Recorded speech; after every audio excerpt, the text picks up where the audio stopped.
Hello, I am Dr. Sonali Dharmadhikari. I am teaching this subject for last 20 years. Last session, we have seen the whole accounting cycle followed in financial accounting. That is recording the business transactions into journal till final accounts. Now we are going to see what is the requirement of cost accounting and management accounting. After doing all these reports, after doing trading, profit and loss, balance sheet, doing day-to-day recording in journal, why there is need of cost accounting, that we will see first. Now there are some limitations of financial accounting, which to overcome which cost accounting has evolved. Now what are the limitations? First limitation is financial accounting focuses on overall performance of a company as a whole. So for example, if you have prepared financial reports of Godrej Limited, then you will find the results of Godrej Limited. That is, what is the profit earned, loss incurred, assets, liabilities of Godrej Limited. You will not able to see the result of the products it's manufacture. For example, maybe washing machine, refrigerator. It is not possible in financial accounting because it focuses on overall performance of the company as a whole. Then second limitation is it is totally historical in nature. What we have seen while recording the business transaction into journal, it has to be completed. Then only you can record it. So it is called historical. When the expenses are incurred, income is received, sales are made, those are recorded in the books of accounts. So it is historical in nature. Now what happens? It will not help in decision making because what you are doing, you are just recording the transactions which are over. This data is not useful for future. Then here performance of particular department, performance of particular product cannot be evaluated. As we have taken example of Godrej Limited, financial reports will tell you the profit or loss total of Godrej Limited and assets and liabilities. So you will cannot do performance appraisal of a particular department or product. Next very important point is cost control is not possible. Why? Because for cost control, first you have to determine the cost in advance. You have to give some targets. Then the departments will try to achieve the targets and then the control is possible. But in financial accounting, what you are doing? You are just recording whatever has happened, totally historical. So control is not possible in financial accounting. Then price fixation. You are not aware of the cost of product. You are recording all the expenses incurred for Godrej Limited. So for example, purchases made by Godrej Limited. You are not aware what is the raw material used in particularly washing machine or refrigerator. So you cannot find out cost of product. As you don't know cost, you cannot fix price. So that is not possible with the details or records of financial statements. So the management has to make various decisions and it requires data for that particular decision which is not available from financial statements. For example, if the company wants to launch a new product, the data is not available. Or if the company wants to decide the product mix, how much each product should be sold, it cannot be made possible from the data from financial statements. So there are various such decisions which cannot be taken through the data of financial accounting. So to overcome these limitations, the cost accounting has evolved. Now we will see the detailed definition of cost accounting given by the cost accountants of India. So we will take the read the definition and we will cut into small parts. So accounting for costs classification and analysis of expenditure as will enable the total cost of any particular unit or production to be ascertained with reasonable degree of accuracy and at the same time to disclose exactly how such total cost is constituted. So the basic definition tells us about ascertainment of cost. So cost classification. So as we have taken example, whenever the material is purchased for Godrej Limited, and if you want to find out cost of a particular product, you have to classify the cost and analyze the expenditure, which will enable the total cost which is used for a particular unit. So how much material is purchased for a refrigerator, for a washing machine, then you can find out the cost of that product. So it is which enable the total cost to any particular unit of production to be ascertained, and the company will try to achieve the accuracy in it, and at the same time disclose exactly how such total cost is constituted, what are the elements of cost, and how the cost of particular product is ascertained. Now, what are the objectives and importance of cost accounting? So, as we have seen, the financial accounting doesn't help in ascertaining cost of product. You will not able to ascertain cost of product from financial accounting reports. So, the basic objective of cost accounting is to ascertain cost. Ascertainment of cost by following various steps is the first objective of cost accounting. Then next objective is cost control and cost reduction. Now, as we have seen in this competitive world, you cannot quote selling price of your own way. Earlier what used to do, the equation was cost price plus profit is equal to selling price, and the profit percentage was decided by the seller.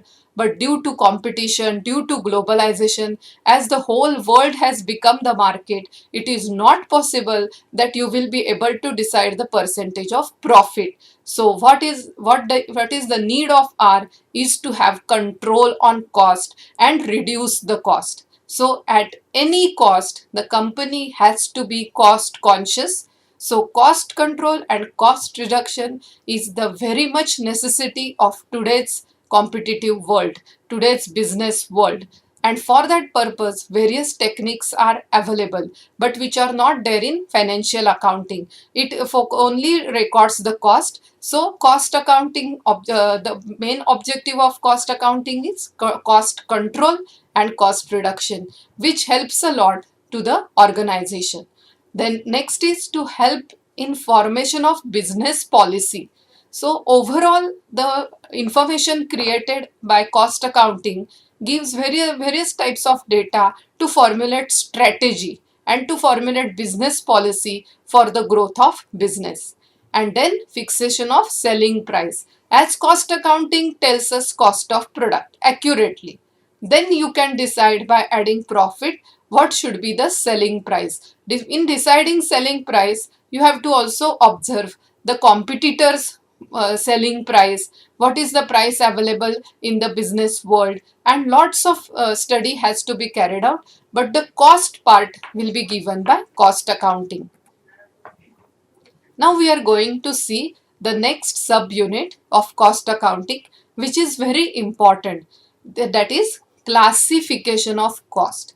There are various types of cost and they are classified on various bases. Now first is element wise. So when you say cost, it gets created by various elements. So element wise, then function wise. There are various functions carried out in the organization. So function wise classification. Then behavior wise, the cost behaves at various types. So on that basis, the cost is classified as behavior wise. Then time wise, that what is the particular time period for which cost is incurred. Then on the basis of controllability, so whether the cost is controllable or not controllable. Then whether the cost is normal or abnormal. Normal costs are taken into the cost of product, and abnormal cost like cost or loss incurred due to floods, earthquake, due to abnormal reasons, they are called abnormal cost, and they are taken into costing profit and loss account. They cannot be taken into the cost of product, and left costs are called other cost. Now we will start with element wise classification of cost. Now, first we will understand what is the purpose of this classification of cost.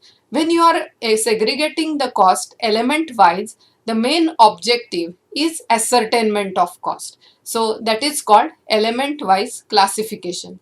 So when you take any product, so for example, if you take furniture, you want to ascertain the cost. Now what are the basic elements of any cost of product?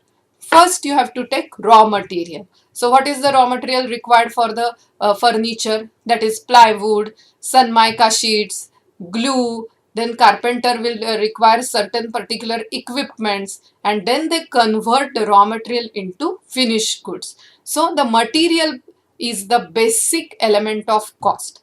Then, for converting raw material into finished goods, whatever cost is incurred is called labor cost. And other than these two, there are various expenses. So what are the expenses? The expenses are electricity charges, telephone expenses, stationery expenses, office expenses. N number of expenses are there. So that are to be considered while finding out the cost of product. So any cost of product consists of three elements: material, labor and expenses. Now again the material cost is segregated into direct material and indirect material. So after this we are going to see how the cost is calculated for a particular firm, and it is the statement of cost is called cost sheet. So in cost sheet we are going to use all these terms. Now first we will see what is direct material. So when you say material, material is a raw material. So the raw material is which the product consists of. Now what is direct material?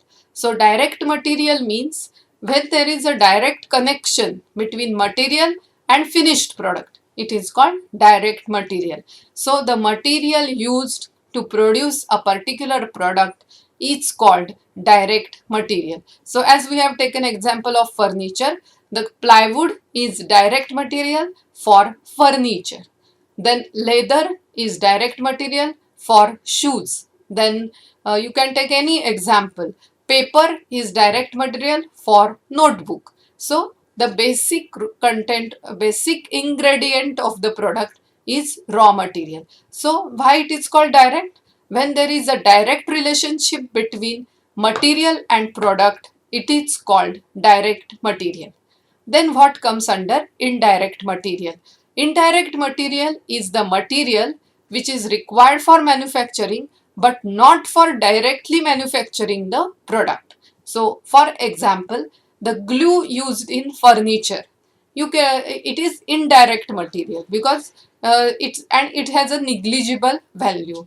Then cleaning material which is required for cleaning the shop floors, cleaning the machines, etc. Cleaning material is indirect material. So indirect means the material cost but which is not directly related to product. That is called indirect material. So the first element we have seen is material cost. Second element is labor cost. So as you know, what is the meaning of labor? Labor cost means the cost of converting raw material into finished goods. Now again there are two types: direct labor, indirect labor. Now direct labor is the again same like material. The labor cost which is incurred directly for converting raw material into finished goods, the wages paid to the direct workers, they are called direct labor. Then what is indirect labor? Indirect labor means again the labor or the administrative staff which is not directly involved in the production of goods. They are called indirect labor. So for example, salary paid to supervisors, then any other type of salary, remuneration paid to the workers or staff which are not directly involved in the production. So salary of general manager is indirect labor cost because he is not directly involved in production. So they will come under indirect labor. Now expenses. So as we have seen, expenses is a main part of any business. So first are direct expenses. So the expenses which are incurred for converting raw material into finished goods, which are directly connected to finished goods, they are called direct expenses. Now, for example, for manufacturing a particular product, you are required to hire a particular architect, and the drawing cost you have to pay. That will become under direct expenses. Then cost of hiring a particular equipment to manufacture a particular product will come under direct expenses. Then indirect expenses. So all the expenses again which are not directly related to manufacturing of product will come under indirect expenses. So for example, depreciation or telephone charges which are not directly involved for manufacturing the product. So they are called indirect expenses. So how the question will be given to you to prepare cost sheet. All the items of costs will be given. Then you have to segregate it under the cost sheet that we are going to see next. Now one important point is all direct costs is called prime cost, and all total of all indirect costs, that is indirect material plus indirect labor plus indirect expenses, is called overheads. Now next we are going to see function wise classification of cost. So when you say any organization, it carries out some important functions. So first and foremost important function is production cost, that is production overheads. So from purchase of material till completion of finished goods, whatever overheads means indirect costs are incurred on the product are called production overheads. So production overhead consists of the cost incurred for manufacturing the goods but which are indirect in nature. Then office and administrative overheads. So for to monitor the production activity, the administrative department is required. So it is called office and administrative department, and all indirect costs incurred in the office is called the office and administrative overheads. It's very simple. As per the function, the cost will be segregated according to function. Then selling and distribution overheads. Once the goods are ready, the cost is called production cost, and when you want to sell it outside, whatever expenses are incurred for advertisement, distribution, they are called selling overheads as well as distribution overheads. So once the goods are ready at factory till they reaches customers, they are called selling and distribution overheads. So again the costs are classified under these three. Now next is behavior wise classification. What do you mean by behavior of cost? Now the costs react differently with the volume of production. So they are called behavior, that is called behavior of cost. Where if the cost increases or decreases with the volume of production, it's called behavior of cost. Now as per behavior, there are three types of cost. First is fixed cost. Fixed cost, as the name says, fixed cost remains fixed whatever be the volume of production. If you produce 1000 goods, 10,000 goods or 20,000 goods, the cost remains fixed. It is called fixed cost. For example, now suppose you have hired the space to manufacture the goods and you are paying factory rent to the owner of the premises. The rent is fixed 10 lakh rupees per month. Now, suppose you produced 1000 goods, you have to pay 10 lakh. If you produce 50,000, still you have to pay 10 lakh. So the factory rent will not change with the volume of production. If you suppose you produce 0 goods, still you have to pay rent for the premises taken. So this is called fixed cost. It does not change with the volume of production. So it is called fixed cost. Fixed cost remains fixed for a certain period of time. So the graphical presentation of fixed cost is the parallel line to x-axis. Whatever be number of units produced, your cost remains fixed. Now what is the other feature of fixed cost? The cost goes on reducing per unit. So as we have taken example, if you have to pay 10 lakh rent and if you produced 1 lakh goods, then what will happen? Your fixed cost per unit will be rupees 10. Now again, if you produce 2 lakh goods, your cost per unit will go down to rupees 5. So the cost per unit goes on decreasing with the increase in volume of production. So that is called behavior of fixed cost. Now 2 points you have to register in your mind. First point, fixed cost in total remains constant. And second, fixed cost per unit goes on reducing with the increase in volume of production. So now next is variable cost. Again, how the cost behaves with volume of production. Variable cost, as the name suggests, the cost varies with volume of production directly. So if you increase the volume, the cost increases. If you decrease the volume, the cost decreases. So it is in exactly same proportion with the volume of production. For example, material cost. So raw material cost will go on increasing with the increase in volume of production. Suppose cost per unit required, raw material per unit required is rupees 10 for a particular product. If you manufacture 1000 units, your cost will be 10,000. If you manufacture 10,000 units, 10,000 into 10, it will become 1 lakh. So like this, the volume of production increased, variable cost increased. Volume of production decreased, variable cost decreased. So it is exactly opposite to fixed cost.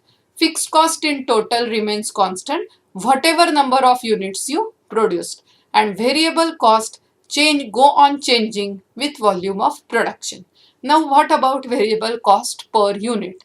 Variable cost per unit remains constant. For example, suppose raw material required for a particular manufacturing of particular unit is rupees 10. Labor cost is rupees 5. So they will remain constant. When you produce one unit, you have to pay to the labor rupees 5. So that will not change. So both the behavior of fixed cost and variable cost is exactly opposite. Now next is semi-variable cost. So as the word says, it is mixture of two, fixed cost and variable cost. Some part is fixed, some part is variable. It is called semi-variable cost.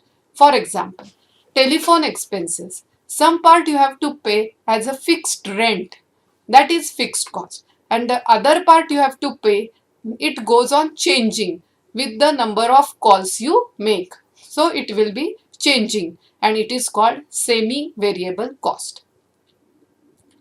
Now we are going to see next head, that is time-wise classification. So under time there are two types, historical cost and predetermined cost. What is the meaning of historical cost? Historical, as the word says, whatever cost is incurred is called historical.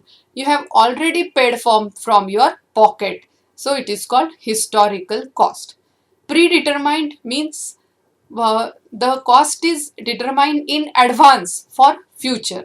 So for example, in case of standard cost, you determine the cost in advance, that what will be the material cost to produce a unit, what will be the labor cost, what will be the expenses. So today you are finding out cost of future. So it is called predetermined cost. And last classification is on the basis of controllability. Controllable cost and non-controllable cost. So controllable cost means the cost which you can control. That is called controllable cost. And non-controllable means which you cannot control. It is not in your hand. Now we will take example. Controllable cost, in case of material, you have some control. If you reduce the wastage, if you find it work efficiently, the material cost will get reduced. So it is called controllable. And some costs are non-controllable. For example, if once the rent of factory is fixed and the agreement is made, you cannot control for the period of contract, maybe for 11 months. So that is called non-controllable cost. Now, why this classification is required? Now, the main objective of cost accounting is cost control. So once you disaggregate the cost, you will focus on controllable cost. Now next we are going to see, that is cost sheet. Now we have seen in financial accounting the reports which are made. Same way in cost accounting you prepare a statement of cost which is called cost sheet. Now there is similarity between whatever we have seen in final accounts of financial accounting and cost sheet. In financial accounting we prepared trading account, profit and loss account and balance sheet. Here we prepare a statement.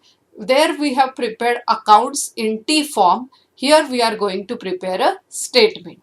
Now we will see the format of cost sheet. Now there will be again as trading account starts with opening stock, cost sheet also starts with opening stock. So first we will start with opening stock of raw material. Last period's closing stock becomes this period's opening stock. Then you will add purchases made during that period, whatever purchases made. There are some expenses on purchases, that is carriage paid, all other expenses on purchases. Then you deduct closing stock of raw material. Then you will get cost of material consumed. So first item of cost sheet is material cost, that is cost of material consumed. Then you will add direct labor, all costs incurred on direct labor, and then you will add direct expenses. So these three are taken together and called prime cost. Whole cost sheet is segregated into two parts, prime cost and overheads. Now we will see the part of overheads. Overheads means indirect cost. So we have also seen the function wise classification of cost. So first we will take factory overheads. All indirect costs incurred in factory are called factory overheads. From factory overheads you will deduct scrap value, and here you will make adjustment of WIP. What is WIP? Work in progress. So it is the stage in between raw material and finished goods. You have started processing the raw material but you have not reached to the finished goods. So add opening stock of work in progress less closing stock of work in progress. It is called works cost, factory cost or works cost. Then you will add office and administrative overheads, that is the overheads or indirect costs incurred in office and administrative department. Now we are going to take the totals and it is called cost of production. Here we will make the adjustment of opening stock of finished goods and closing stock of finished goods. So add opening stock of finished goods less closing stock of finished goods. It is called cost of goods sold. Now understand the difference between cost of production and cost of goods sold. Whatever goods produced, the cost is called cost of production, and whatever goods are sold. So these are two different terms. Suppose you produced 10,000 and you sold 8,000, you will deduct closing stock of 2,000 and you will say cost of goods sold is of 8,000. So these are the various terms used in cost sheet. And afterwards the last cost is added, that is selling and distribution overheads. That is all indirect costs incurred for selling and distribution purpose. So it is called cost of sales. And then from sales you will deduct cost of sales. If sales are more, there will be profit. If sales are less, there will be loss. So this is the way the cost sheet is prepared, and from cost sheet you will come to know cost of product. Now after this, the third branch of accounting is management accounting. Again, what is the need of management accounting? In one word, management accounting means the accounting which helps management. So again, cost accounting also do not fulfill certain functions. So to overcome this, there is need of management accounting. So what is management accounting? A system of collection and presentation of relevant economic information relating to an enterprise for planning, controlling and decision making. So you must have studied the functions of management. The first and important function is planning. So planning strategy, preparing strategy is the main function of any organization.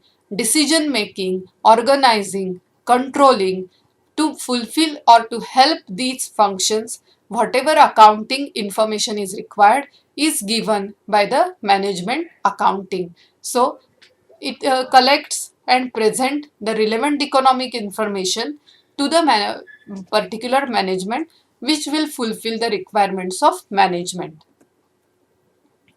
What are the characteristics or nature of management accounting? So management accounting is for internal use, means the reports will be prepared for management itself. The information will be provided for internal use. You will never find in any newspaper the reports of management accounting. But if you compare it with financial accounting is for communicating to outsiders. It is for external use. The accounting report, the annual report is given on the website, so it is open to all. But management accounting report is never published. It is for internal use. Then it is optional in nature. By law, it is not made compulsory to make applicable.